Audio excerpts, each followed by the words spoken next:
Handloaders, bullet casters, welcome back to my bench. And today the bench is the topic of this video. And my hope is to help some new handloaders out there who are trying to figure out exactly, how do I need to mount my presses?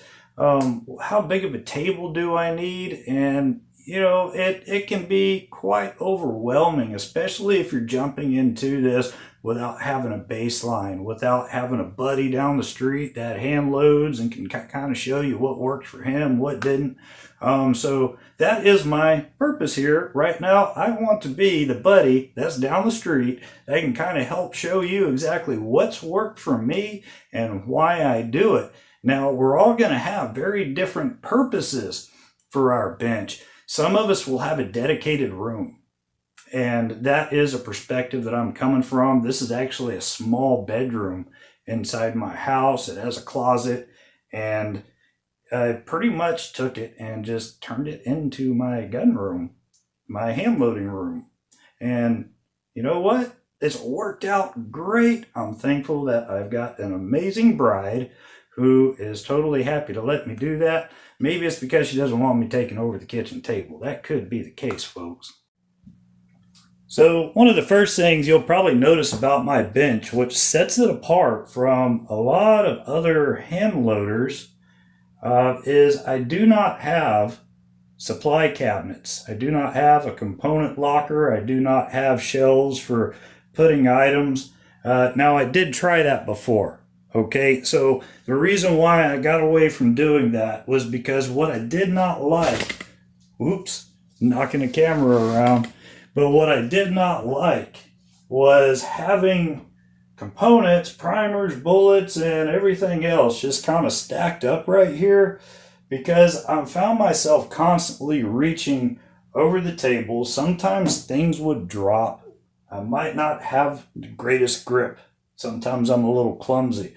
So what I wanted to avoid with this particular bench was that scenario. I wanted to keep things basically clean over here, and this has also helped me to stay organized, because if you're anything like me, folks, I mean, the truth is, a lot of us guys that are tinkers and hand loaders, that sort of thing, we can accumulate clutter very quickly. And so I made it a point to keep storage supplies, components, things of that nature, separate from the table. Just what I'm using goes on the table. So if I'm not keeping things on the table, I've got to keep them somewhere, right? So for tools, what better than a proper toolbox? This is where all the dies go.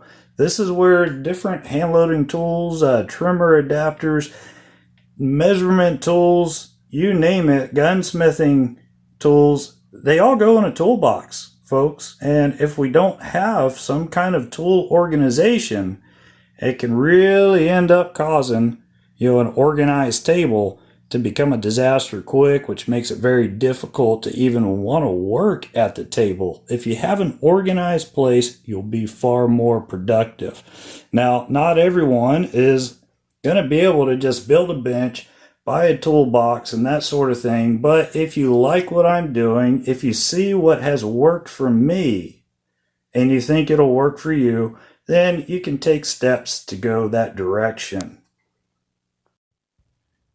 A proper shelf is definitely a must-have. We have to have a place for our powder, our primers, bullets, you name it, gun cleaning supplies. We do not want all of those things, I certainly do not want all of those things occupying space on my bench in a permanent manner. So building yourself some kind of shelf that will allow you to expand, because throughout the course of years, you're going to try several different powders. You're going to try different bullets. You're going to end up having,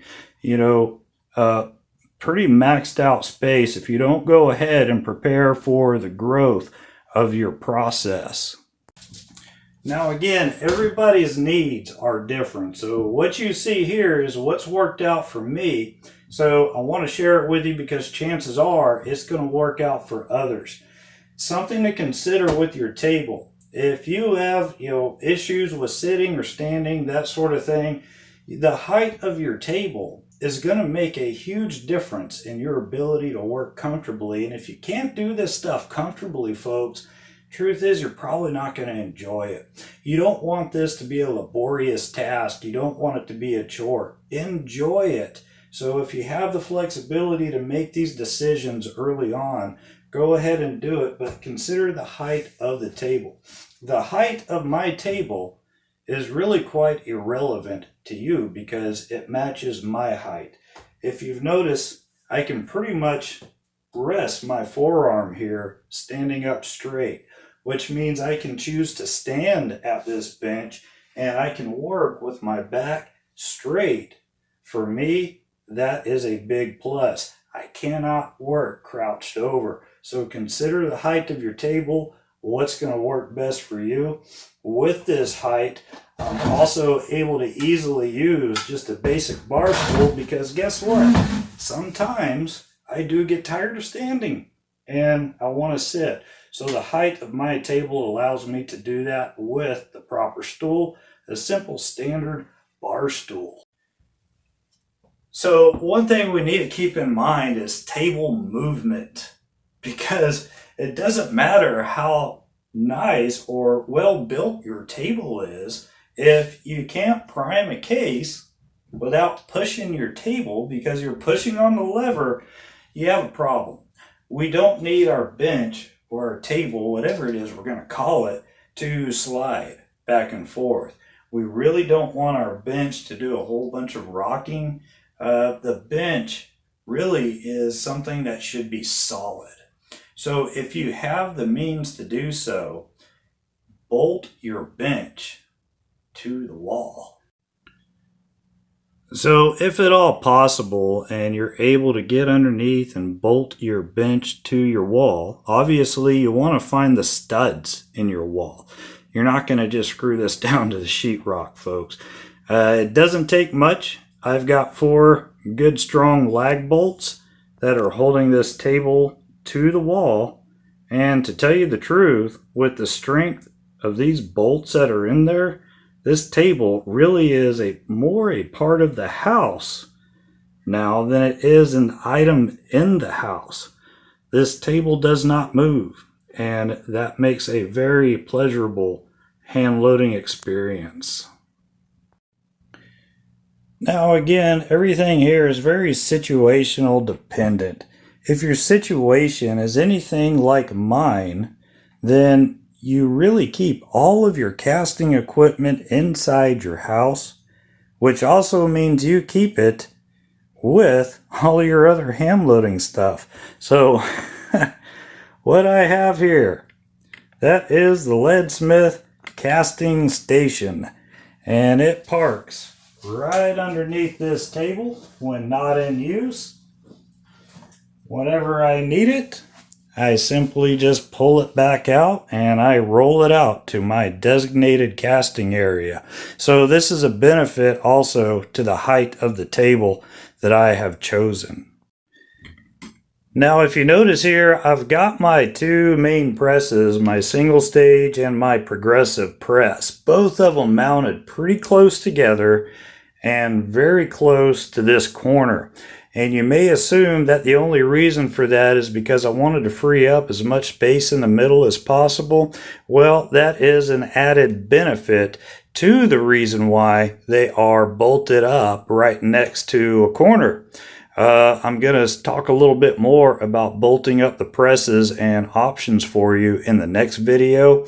And so just go ahead, click that like button, subscribe, and I am going to come back with a little bit more information. Thank you, folks.